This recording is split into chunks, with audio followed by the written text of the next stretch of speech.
10वीं कक्षा तृतीय भाषा हिंदी। प्रस्तुतिकर्ता श्रीमती अमिता पी जोगलेकर। कविता मातृभूमि।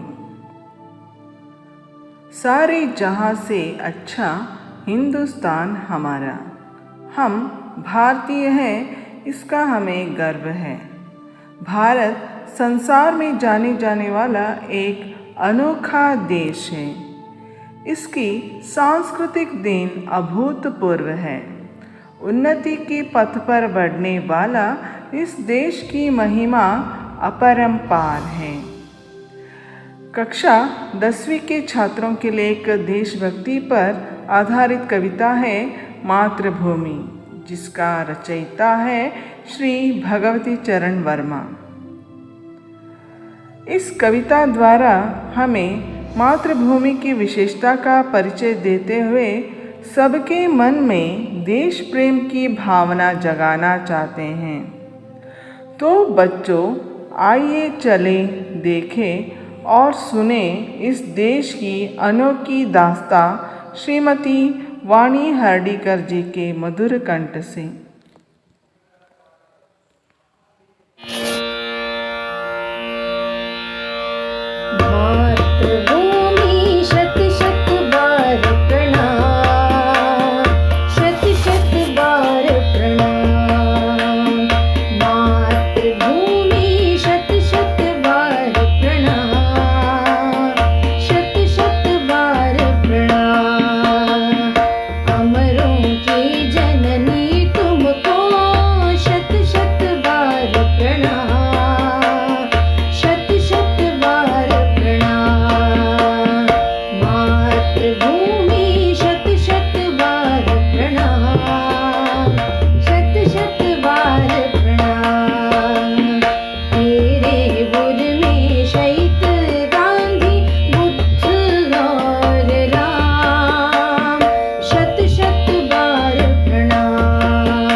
गायन के लिए धन्यवाद वाणी जी।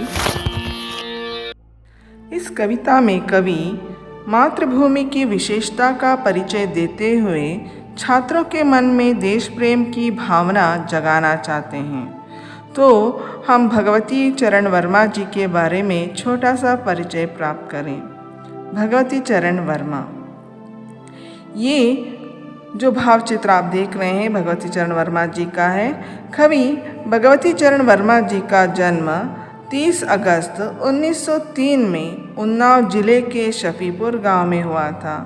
इन्होंने विचार और नवजीवन नामक पत्रिकाओं का संपादन किया था।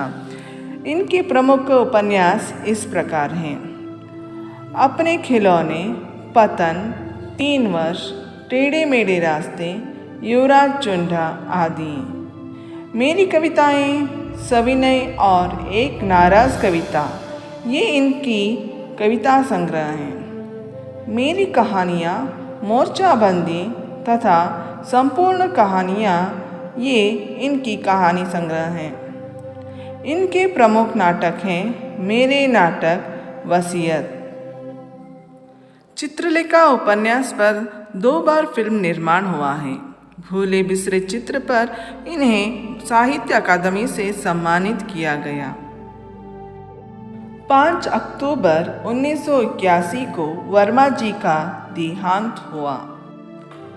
तो चलिए बच्चों, कविता विश्लेषण की ओर बढ़े। मातृभू शत शत बार प्रणाम, अमरों की जननी तुझको शत शत बार प्रणाम। मातृभू शत शत बार प्रणाम, तेरे उर में शायद गांधी, बुद्ध और राम। मातृभू शत शत बार प्रणाम।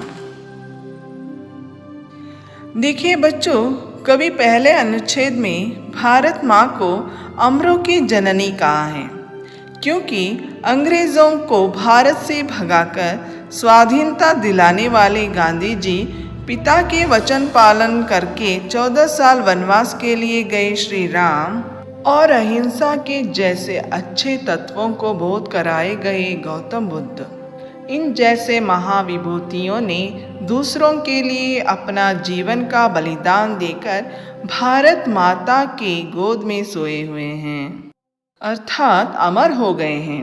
इस कारण कवि भारत माता को बार बार प्रणाम कर रहे हैं, शत शत बार प्रणाम कर रहे हैं।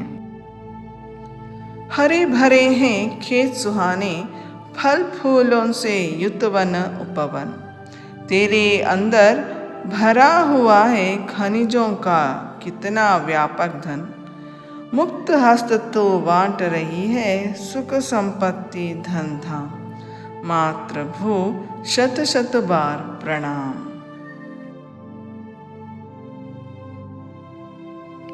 भारत यह किसानों का देश है, यानी कृषि प्रधान देश। किसानों की मेहनत से यहाँ के खेत उगते हैं, इससे सभी जगह हरियाली ही हरियाली होती है। तो बच्चों, कवि भगवती चरण वर्मा जी दूसरे अनुच्छेद में भारत माँ के प्राकृतिक सौंदर्य के बारे में वर्णन किया है। उन्होंने बताया है कि भारत का खेत बहुत सुंदर है, यहाँ के वन और उपवन फल फूलों से भरे हैं। भारत की धरती में खनिजों की अपार संपदा है। वह संपत्ति को माँ मुक्त हस्त से सबको एक समान बांट रही है। तो कवि यहाँ पर भारत माता को शत शत बार प्रणाम करते हुए हम सबको धन्य मानते हैं। तीसरे अनुच्छेद में बच्चों, कवि ने कहा है, एक हाथ में न्याय पताका, ज्ञान दीप दूसरे हाथ में। जग का रूप बदल दे हे माँ, कोटि कोटि हम आज साथ में। गूंज उठे जय हिंद नाद से सकल नगर और ग्राम। मातृभू शत शत बार प्रणाम।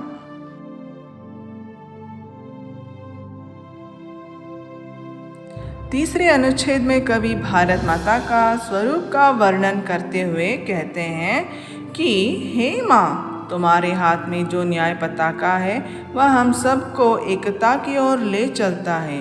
कोई भी ऊंच नीच का भावना न करके सभी को न्याय एक समान देती है। दूसरे हाथ में जो ज्ञान दीप है, इससे तुम ज्ञान मार्ग दिखाती हो।